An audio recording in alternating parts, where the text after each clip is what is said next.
Okay, ready to go. So, welcome everybody to the Saturday afternoon live streaming meditation from Dhammaloka Center, from the main hall.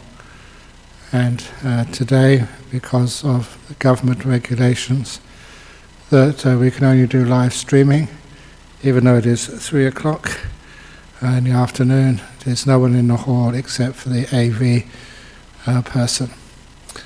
So, whenever there is any difficulties in life, that sometimes being able to take a little bit of time out to relax, to go inside, I don't mean inside the house, but inside the mind, is a wonderful way of dealing with the many crises of life. We have a choice. We do have that choice of either panicking and worrying and getting more stressed and being someone who makes a problem worse, or we have an opportunity to sit down, relax, be peaceful, and then just wait and see what happens. It's one of the stories I accumulated over my lifetime of that friend. He was a fellow school teacher a long time ago, who was in the British Army during the Second World War. The story where he was on patrol in Burma and just a few soldiers, and unfortunately stumbled into a huge number of enemy soldiers, totally surrounded, heavily outnumbered. He thought he was going to die. But his captain told everybody to go and sit down and have a cup of tea, to relax. And this young man at the time said this was the craziest thing he'd ever experienced at the time. You're in the jungle in Burma in the Second World War, about to die or get captured. And all the head soldier, the captain, could think about is sitting down and having a cup of tea. But orders were orders. And of course, many of you know the story, that while they were having the cup of tea surrounded by enemy soldiers, the scout came back to tell them there was a way through. The enemy had moved, and they could find the gap between those surrounding enemy forces and escape. All of them escaped without any injury, which is why he could tell me that story. And I always recall that story. Whenever there's any difficulties or problems, and sometimes very serious problems, what can you do? Nothing, except sit down, have a cup of tea, relax. Relax and wait until there's something for you to do. And of course, that's the story of many people's lives right now during the COVID-19 crisis. You're stuck at home, you can't go out, nothing to do. So what to do? And of course, the old saying, well, there's nothing to do nothing. And many people say it's easier said than done to be able to sit down, even in a nice place like a monastery, or for me, a cave.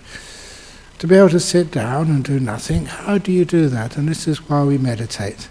We learn the art of doing nothing, of relaxing.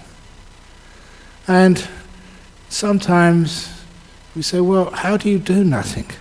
And that's the point. You don't do nothing. It's nothing doing. In other words, one stops this habit of human beings always to interfere, always to try and fix things up, always to try and cure things, instead of remembering that caring is more important than curing. Which means that when we do meditate, we're learning how to sit down, to relax our body, and make our mind so peaceful. It's as if we're doing nothing. We're not trying to cure this problem. We're caring for this moment. And then you find you have enormous power, energy, wisdom, and ability to make a better world for yourselves, for those you live with, and for others as well. So what it means is that when you do start meditation, in order to be able to do nothing, we need to be able to relax our body and find some comfort, which is one of the reasons why we find a comfortable meditation position. And you all have seen me meditating on cushions, sitting on the floor And that was only because that's how I was trained when I grew up. That's how my body is. When from 23 years of age to 30 years of age, we're living in Thailand at that time, that I never sat on a chair once. And that's no exaggeration. Not once sitting on a chair, always sitting cross-legged on the floor. My bones, my muscles got used to that. That's how I grew up. And I still recall the first time I sat on a chair, which was on an aircraft, going from Bangkok to London. And that was sitting on a chair. Okay, it was economy class, but for me that was so weird, sitting on a chair for such a long time. By the end of the journey, my legs ached so much. I was just dying just to sit on the floor somewhere, but that was not allowed. So it's just my body got used to sitting on a floor. Many of you who are meditating, who are watching me today, you haven't got that upbringing. So if you want to sit on a chair, that's wonderful. Please sit on a chair. Sometimes people like to lie down. That's fine, as long as you have a lying down posture, which is not the same as a sitting down posture. In other words, the lying down posture not the same as your sleeping posture. So that's the brain psychologically knows this is not the time for sleep, it's a time for laying down, relaxing, but being aware. So whatever the posture is, to find out something which is comfortable for you. And the reason is because it means you can relax the body and then have nothing to do with the body. Just to relax it to the max. And once that is relaxed, the body feels at ease, then you can leave it alone. You don't need to worry about it. In fact, it just looks after itself very well. It's a way of inaction on your body. And it's a wonderful thing when you know how to relax your body, because then the body feels so wonderful. It feels energized, peacefully energized, but it feels it's not tired. And it also feels that it starts to heal any tightnesses, tensions, aches, pains. I've seen a lot of my own aches and pains disappear just by sitting peacefully. Even sort of sicknesses disappear, simply because the body is relaxed enough and energy can go to those places in the body which need the energy, and the natural healing energy of the body. Sometimes we're so busy, getting up, sitting down, going out the door, coming back in again, buying things, talking to people, that we don't have enough relaxation of the body, deep relaxation to allow healing to occur. So little by little, by letting go of interfering with the body, we do actually get much healthier. Many, many times, and I have mentioned this in the meditation classes, many times people go into deep meditation, or maybe not that deep, but at least the body is really relaxed and they're probably just watching their breath when they're doing the breath meditation, or even deeper. They feel like hot spots in the body, where energy accumulates in a part of the body which really needs it. And that's a common occurrence. That part of the body, just one small part of the body, just is perceived to be warmer than the rest. And it's just energy from the body going to that one place. Other times, people's body has moved during their meditation. Sometimes they've twisted around because they've had some bad accident and the body needs to twist. It does it by itself. It needs to twist in order to get the energy in the right place for healing to happen. Which is one of the reasons why that people do teach meditation in many hospitals. It really helps the healing process. But all it really is doing is learning to look after your body so you can put it down, sit it down, and it just disappears for a while. So then you can start to relax the mind. I should have said, as I always say on these Saturday afternoon meditation classes, that the body being peaceful is delightful. And there's a delight in that peace which allows you to leave it alone and just enjoy just the happiness of a body which is just so relaxed. And then you go into your mind. And when you go into your mind, you do the same, exactly the same, relaxing the mind, which is doing nothing again. So your mind becomes so peaceful. And when it becomes very peaceful, it only becomes peaceful in the present moment, right now. And it's in this present moment, right now, that all of your worries and bad memories of the past disappear. To relax the body, we have to come into the present moment, which is a beautiful place to be. It's a place where you're not afraid of what might happen next. It's a place where all the tightness, the tension, the burdens of the past are also let go of. You're free. It's like an escape, a way out for 45 minutes. If that's how long you're going to meditate, which is what we're going to do in a few minutes' time. It's a way out, an escape from the heaviness, the burdens, the worries, and the bad memories of the past. It's a circuit breaker in time, so we can stop being a prisoner of time and being free. Free in this moment. And it's a weird thing in the present moment, you feel it's such a short period of time. Squash between the huge past and the eternity of future. But actually when you get into the present moment, it's like, I'm not sure if any of you remember seeing the Doctor Who series, because I remember that when I was a kid, and that's 45 years ago. And Doctor Who, you go into this small little box, and inside it opened up this huge area. I think it's this TARDIS time machine. And that's like the present moment. You go into this present moment, right into it, and it's huge in there. It has all the space you could ever want. And this is what happens because you got rid of time. And time, which is the barriers which confine us sometimes. Those barriers that just disappear, and the present moment is infinite. You're just here. No future, no past, but the eternity of now.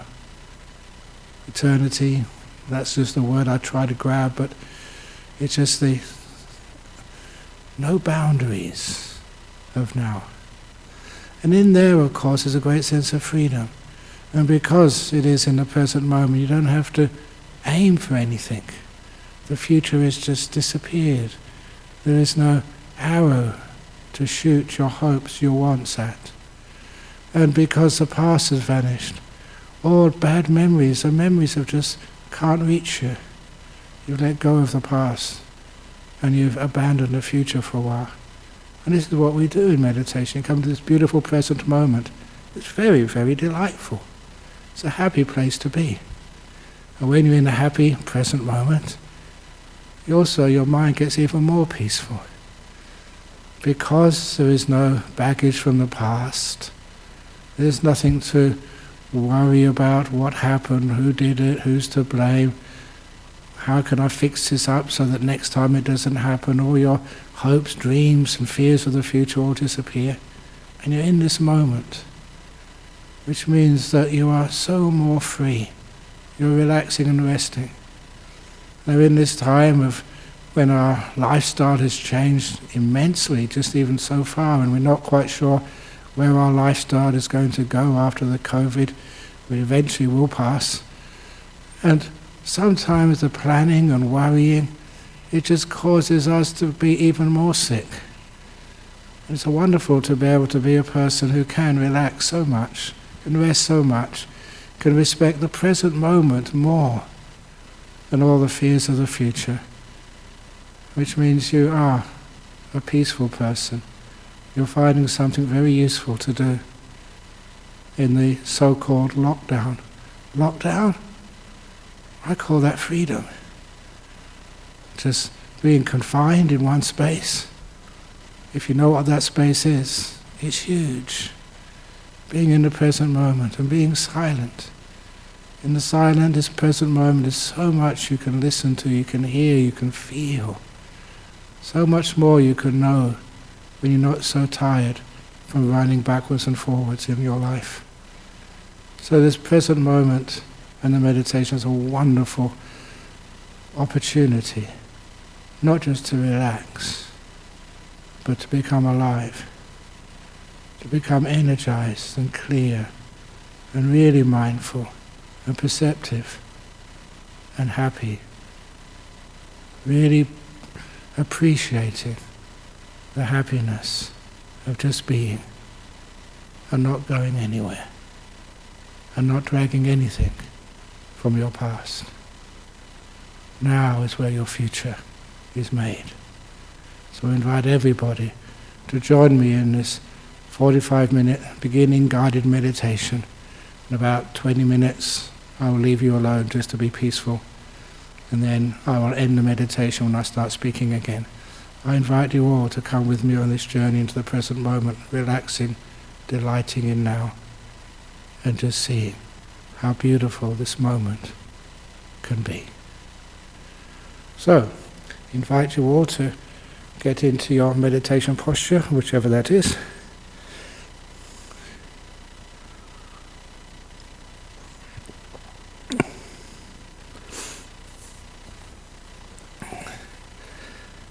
And as always, close the eyes.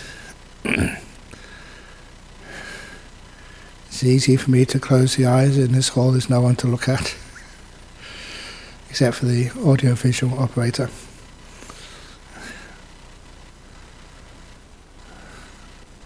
As I close my eyes, it's like closing my mind to the world. Because when I close my eyes, I could be in a hall of 10,000 people, or I can be in a forest where there's only animals. Closing the eyes equalizes things. You disappear from the world.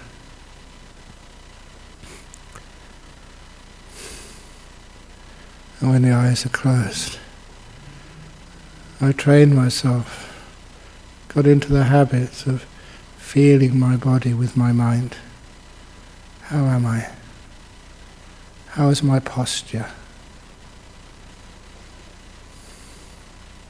Here in this hall I can feel a little bit warm, but that's nothing. Feel my legs and my butt and my back. And I give it a rough check through before I become more meticulous. I have to do this because mindfulness takes a while to strengthen.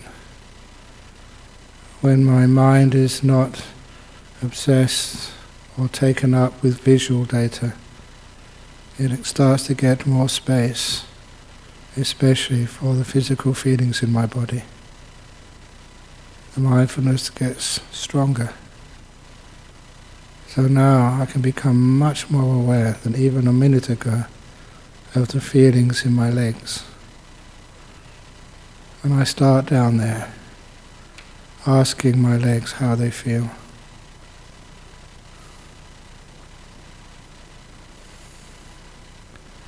It's my way of establishing a connection between my brain and the feelings in my legs, such a long way away from my brain.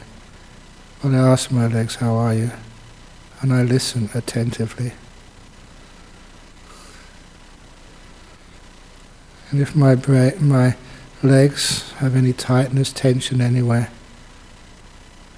if there's something I can do to lessen that tightness, that tension, that pressure, I will do so. Even just a short adjustment.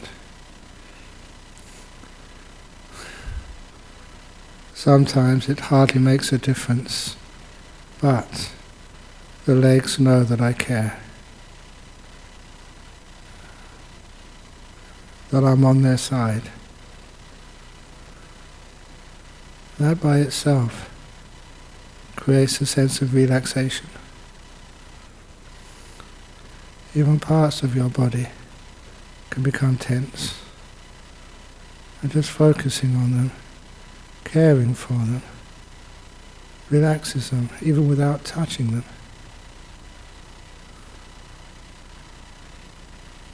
And I learned over many years how to relax every part of my body, now especially relaxing my legs.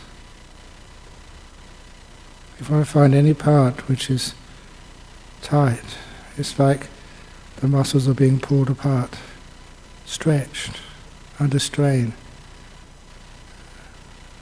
And I let go of both ends of that muscle. Imagine not pulling it, not stretching it, but letting it be. Until I can feel the corresponding feeling of relaxation. I'm doing this in the muscles just below my knees. I don't know why, but they're a bit tense, and I'm relaxing them. Already they feel much more at ease.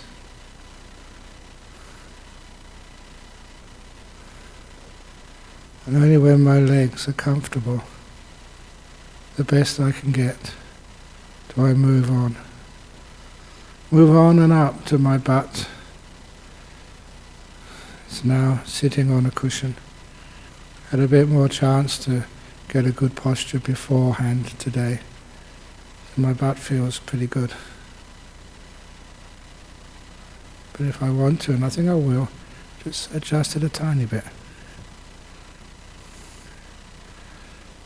Yeah, that's better. Really being meticulous, really careful and caring to the feeling in your butt, so it can be comfortable for the rest of the meditation without you needing to worry about it, or be disturbed by it, or have pains interfere with your peace. And from there you go to your back. Many times I like stretching my back, just as animals do in the forest. Good stretch, and then relax. And the back feels good. Have a quick scan up and down, making sure it's okay. Many years ago I had a very bad back injury. I was bent over for about 6 months. People can remember that. Just with a bit of exercise and relaxation, I overcame that. The back was back to normal again. Just doing building work. So that was the cause. Anyway, my back now feels nice and strong, pain-free. So I move up to my shoulders. Relax those shoulders. You know that sometimes those shoulders get tense when you've got something to do, something to perform. You're worried about what people think of you. You're doing an exam, or you're doing a test or something. Feel those shoulders tense. Please know that, especially those of you meditating at home, no one's watching you at all. So you can really just take it easy and relax those shoulders. So you're not carrying any burden at all. You've got nothing to do, nothing to perform, no one to impress, no task to fulfill. You're free just to be. No one is judging you. You can't lose anything. This beautiful feeling of safety. You have nothing to protect. You're free. Just contemplating like that, even my shoulders become nice and loose. They feel good. I go down my arms to my hands, always making sure my hands are in a good position. Otherwise you tend to fidget your hands during the meditation. So I get them just in the best position I possibly can. Which today is a very traditional right hand over the left hand, thumbs slightly touching in the lap. I don't always meditate like that, but today it feels good. When my hands are comfortable, I go up to my neck to make sure that my head is properly balanced on top of the neck. Not too far forward, not too far back, not to the left, not to the right. And I can feel that. It's the minimum pressure on my neck muscles. It feels I can hold this for a long time, which I will. Comfortable, effortless. And then I look at the feelings inside my throat. I do have allergies inherited from my father who had bad asthma. So my throat is often itchy. Today it feels pretty good. I just relax everything in there. Be kind to it. Not afraid, not tense. So it can relax.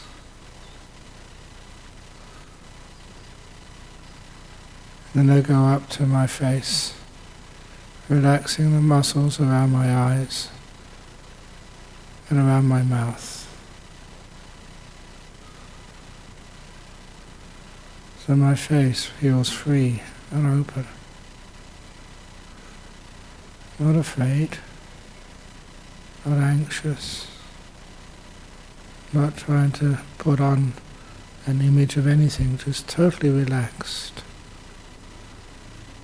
And I've got to know those muscles, especially around the eyes. What it feels like when they're totally at ease. It's feeling almost like freedom. Around the mouth as well. Everything relaxed to the max.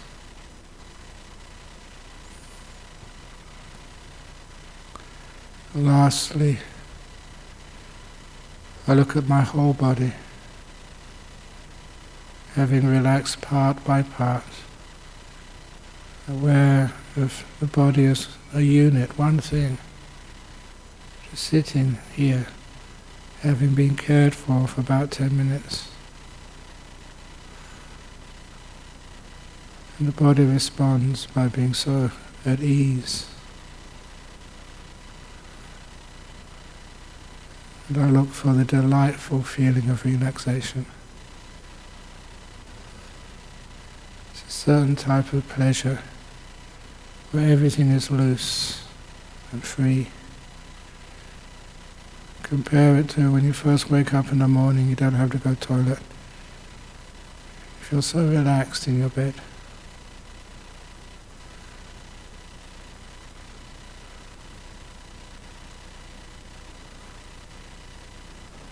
I stay with the delight of relaxation for a minute or two. So it always takes me into a deeper relaxation.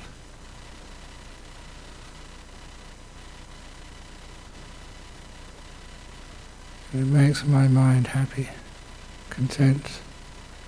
My mind doesn't want to think about anything or wander off because it's just too nice, too happy, too delightful. Just being here in this moment with the feeling of delightful relaxation.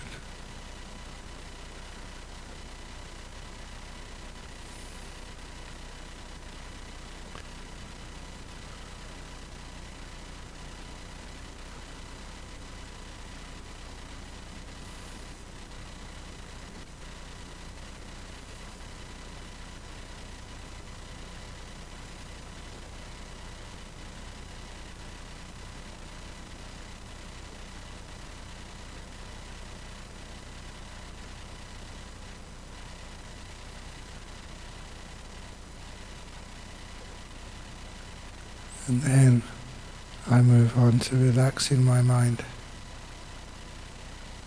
Look at my peaceometer. I'm mindful of the amount of peace or agitation I have inside.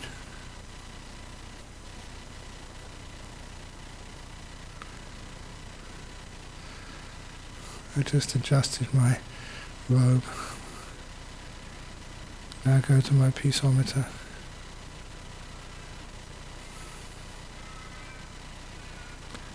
Giving a number from 1 being really peaceful to 10 which is agitated. Be honest. You're not trying to impress anybody. If you fool anyone, you're only fooling yourself. Just know.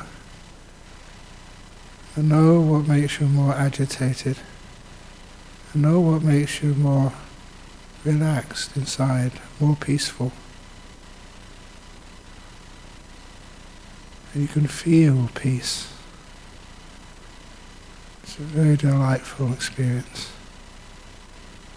Especially when that peace gets more and more close to that one level of peace.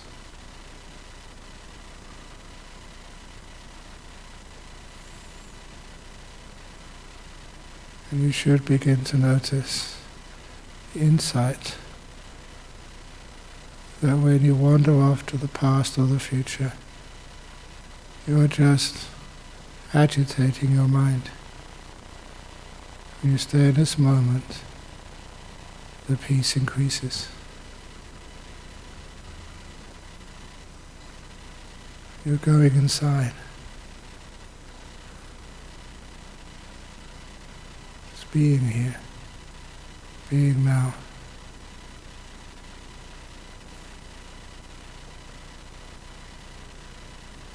And soon the peace becomes so delightful, interesting, captivating that you can't say anything.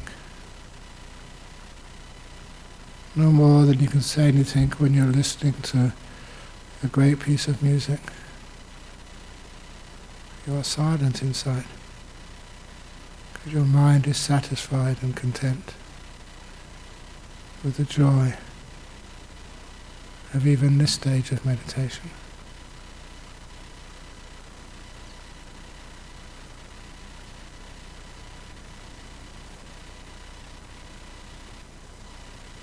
Present moment and silent.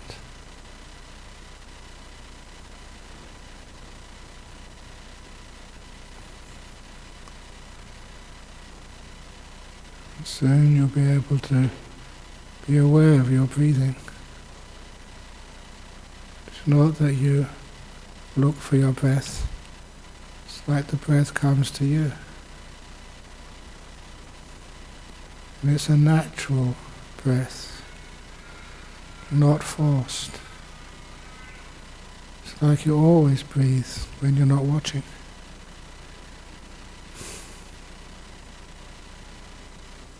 The lungs know how to do the breathing. You don't need to tell them what to do.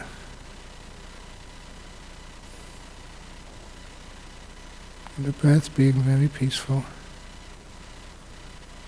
If you wish to make it more enjoyable, you can imagine as you're breathing in energy, peace, health, anything positive, breathe it in.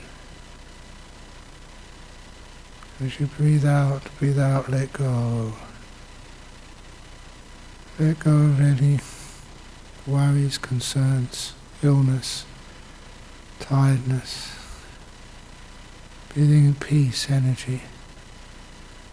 Breathe out, let go.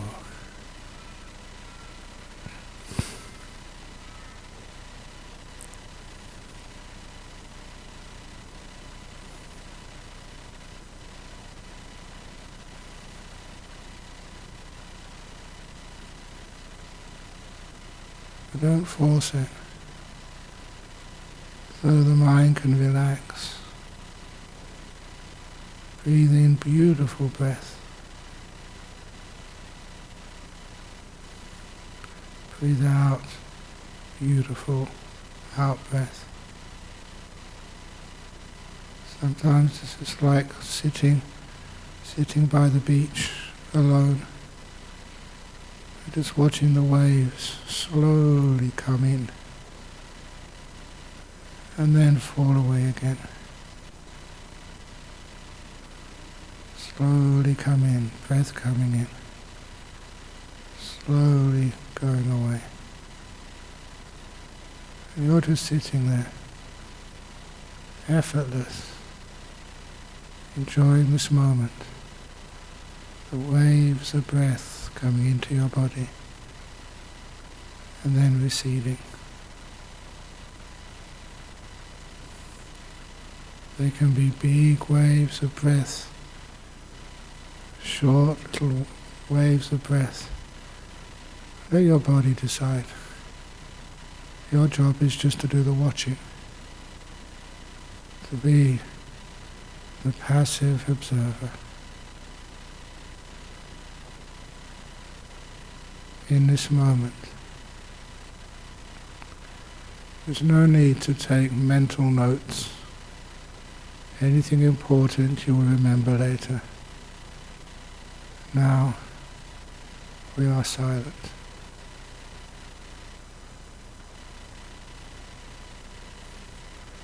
Listening to our teacher, which is nature, not talking back at her.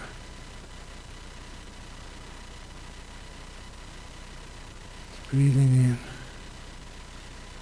and breathing out. I will now be quiet until 5 minutes before the end of the meditation.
Getting close to the end of this meditation period.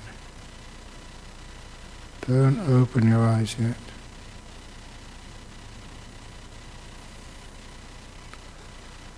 Focus on how peaceful you are.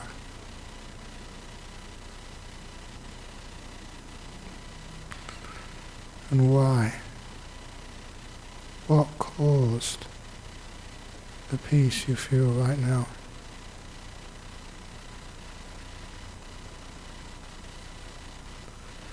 What does this peace feel like? By staying with this peace, you get to know her really well.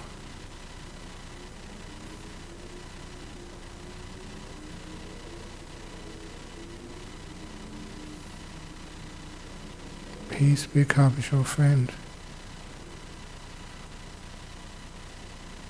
You can hang out together anytime, any place.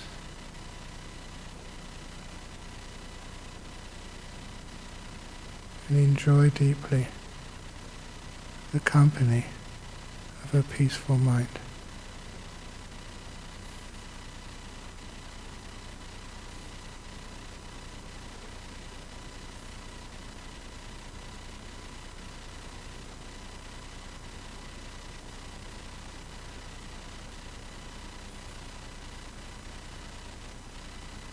And you're also aware of how relaxed your body is.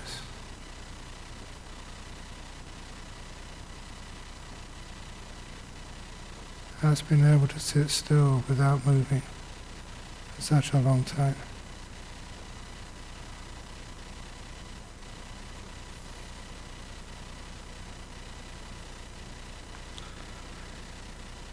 I will now ring the gong 3 times.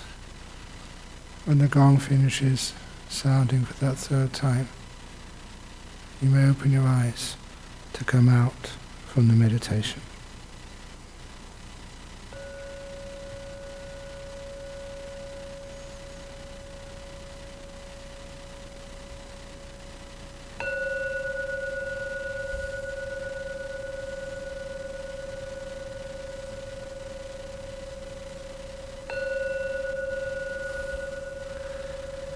There we go. Excellent. Okay, we have 4 questions. 5, 6, 7. Okay, good. Because there's no live audience in front of me, it's encouraged just more than the usual 3 questions online.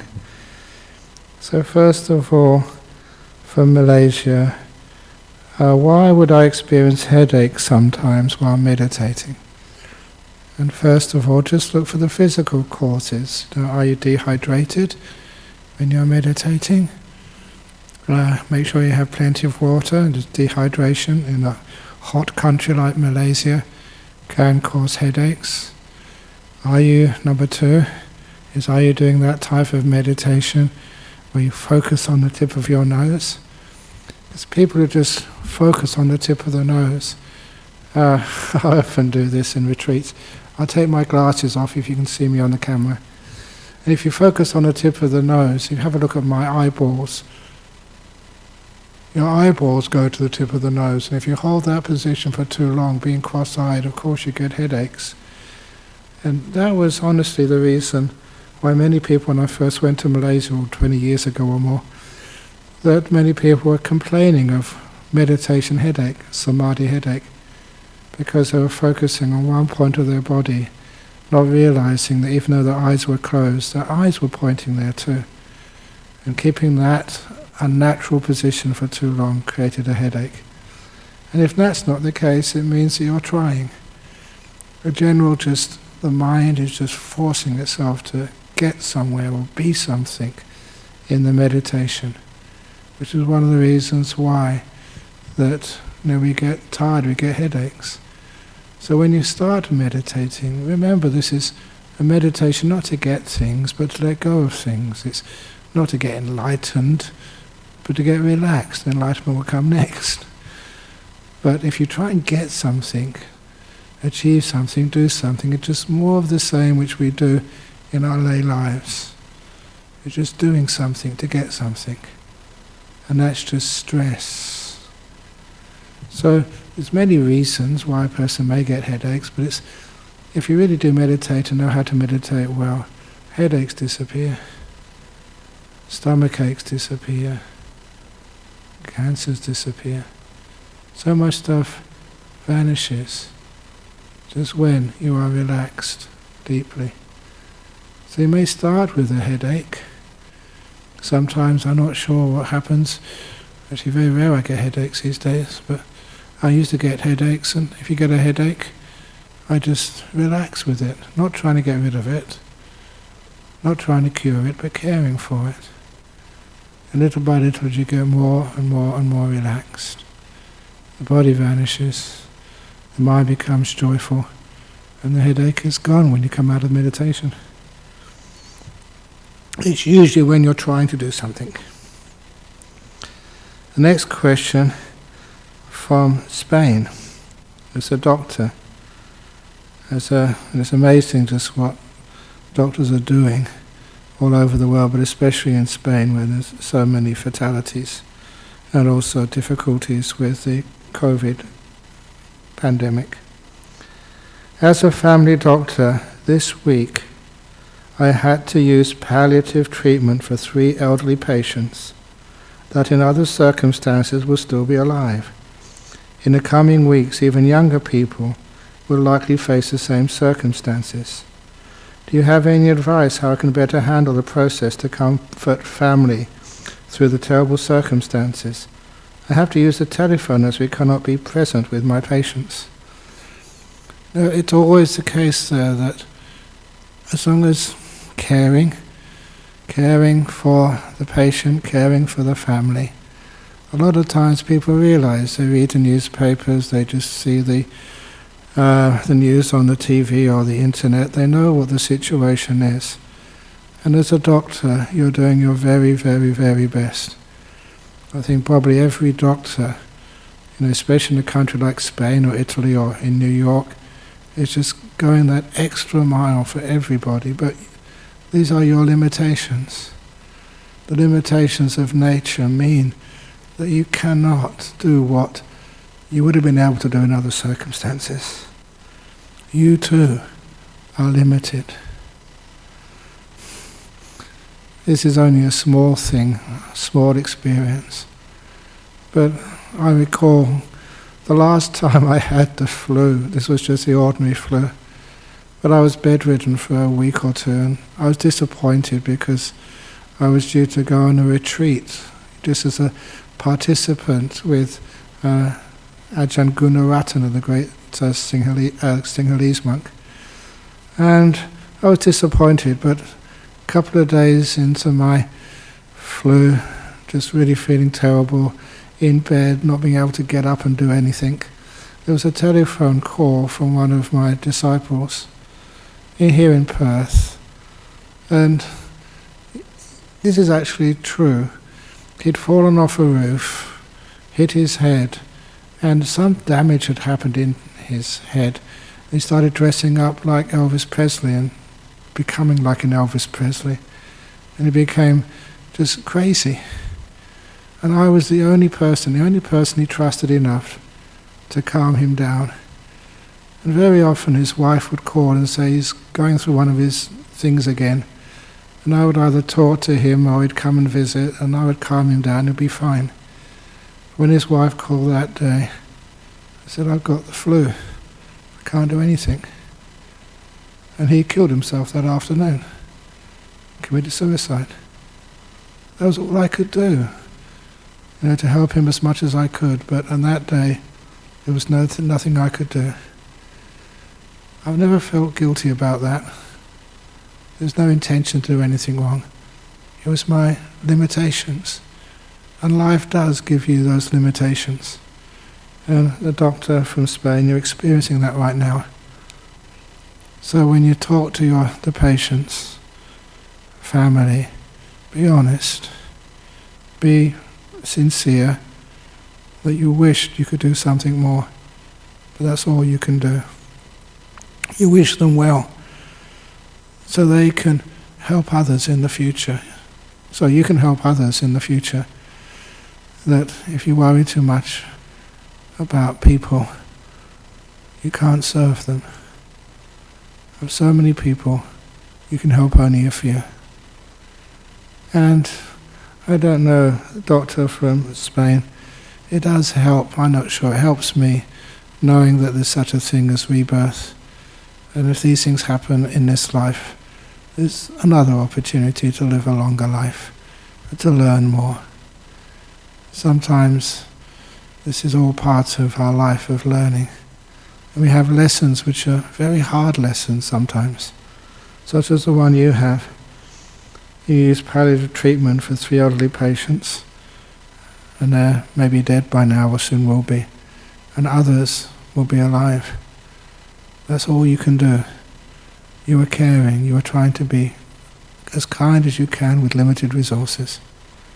So you should never feel bad about yourself, but you are a hero. You ask other people and that's what they would say. And as family they may be stressed, upset, but you know they will understand. Because you are not tricking anybody. Be honest. Be sincere. Speak from your heart.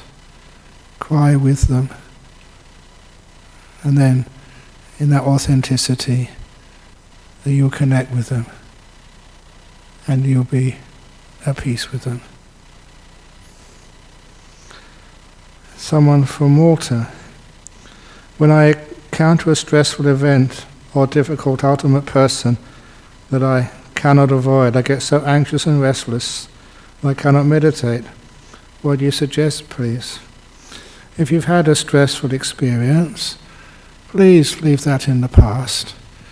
Whenever there's a serious question, I always like to think of something funny afterwards. It's my habit, I'm sorry, but I remember Ajahn Brahm would always say to me that sooner or later you'll go overseas and you become not just a teacher but a counsellor, and people will come and tell you their problems. And this is stressful because sometimes people have very difficult problems. And that sometimes you have to imagine, visualize that you are a rubbish bin, a trash can. And let people unload on you. Receive their rubbish. And always remember the most important part of being a rubbish bin as a counsellor. Always remember to have a hole in the bottom so that whatever rubbish goes in, when you get up, you never take it away with you. And it also means when the next person comes and just wants to unload some of the most difficult things on you, you're open for them.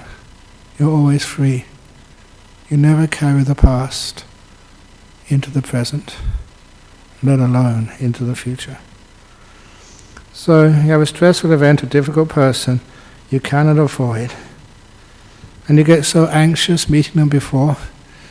Look, who knows? Sometimes that person may surprise you.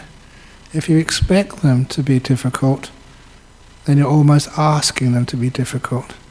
And what you expect, you often get. But sometimes when you give them the opportunity to be different, I'm not sure how they're going to behave in front of me. So give them that opportunity. And if you do see even the slightest goodness, kindness, gentleness in that difficult person, then encourage it, smile at it. Tell them, that was a wonderful thing you just said. So when we encourage the good and we look for the good in other people, they usually come and show it to us and they surprise us. I think I said last night that in my experience, and long experience of going to see some very difficult people and some wonderful people as well, just all of these people, they're just the same. The same heart, the same purity deep inside, but they express it differently. And sometimes they can't reach the purity deep down inside. They're afraid. And some of the things which they say are just out of fear to protect themselves, not really knowing just the opportunities they've wasted. So anyway, you cannot meditate. Meditation is a way of dealing in a very anxious, difficult world, how to take time out from that world, to take time out from the anxious, difficult people, so you can just be with yourself. When I close my eyes, I'm the only one left. Doesn't matter even in a busy room. So I close my eyes and it's just me there. And hopefully that you don't think you are a difficult person to live with. That you have learned how to love yourself and be kind to yourself, forgive yourself, and accept yourself as you are, not demanding that you are perfect, but you're beautiful as you are with all your mistakes. If you can accept that, it's called loving yourself. Opening the door of your heart to yourself as you are, caring, not trying to cure yourself. And if you can love yourself as you are, it's just like meeting all these difficult people. It's like going to work. And when you meditate, it's like coming home. You're free. You're at a place of safety and love. From Italy, I wonder at this time of isolation, having short meditation sessions during the day instead of a long one, so as to keep our minds out of fear and anxiety. You might as well have both, short and long. And sometimes the idea of short, long, when you get into the present moment, just those two words don't have any real meaning. I was just talking with monks over at Serpentine a couple of days ago about one place I went to meditate when I was 5 or 6 years as a monk. That was in 1979, 1980, a long time ago. But travelling all day, cramped in a bus in the north of Thailand, got to the monastery and just checked in with the senior monk. He said, "Oh, you're just in time, you've got about 15 minutes just to have a quick shower if you can, because at 6 o'clock we have our meditation session until 10. 4 hours meditation every evening. Not getting up, just sitting there, not walking, not chanting, nothing, just sitting still for 4 hours." I was tired, I was hot, I was cramped, I was sore. But even then, thanks to having a great teacher like an Ajahn Brahm, you realize, just in the present moment, 4 hours, 40 minutes, what's the difference? When you get into this present moment, you let go of your body. You can sit for, sometimes you feel like forever. So, short meditations, long meditations, let your body decide and your mind decide. And you sit down and the body says, "No, I think I've had enough now," so you get up. Or sometimes your body says, "No." Your mind says, "No, this is really good, I'm getting really peaceful in meditation, carry on." So sometimes don't have rules, short meditations, long meditations. Just have present moment meditations, just now. And you find those meditations are so easy then. From Germany, what do you suggest I can do when my body is saggy and feels quite cold?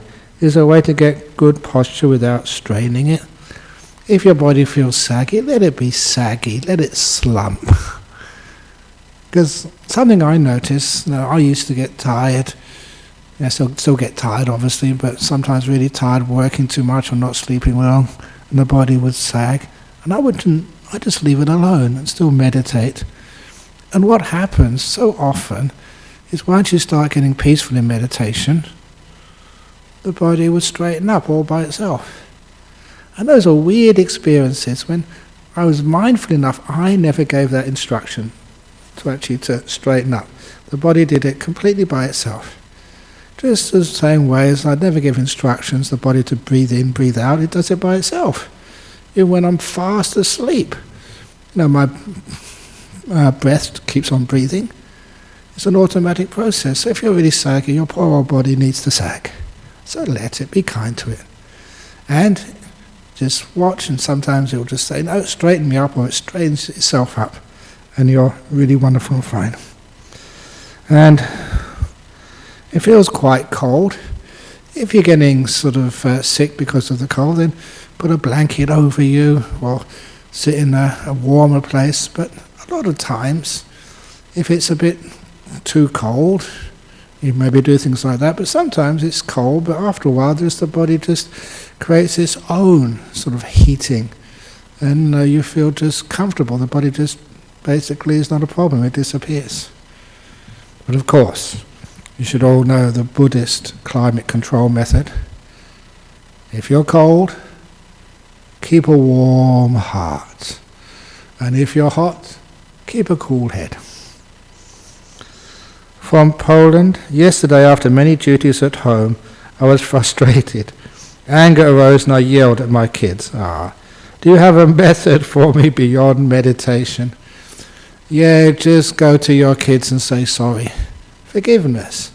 And say to your kids, look kids, I was really frustrated yesterday and I yelled, I shouldn't do that, but I did. So your kids realize you're an authentic father, that you're real. That sometimes parents do yell because they're frustrated. But tell them, it wasn't really your dad yelling at you. It was my frustration or anger. I've had a difficult day and that's where it came from. And see that, and this is your real dad here, just hugging you, saying sorry.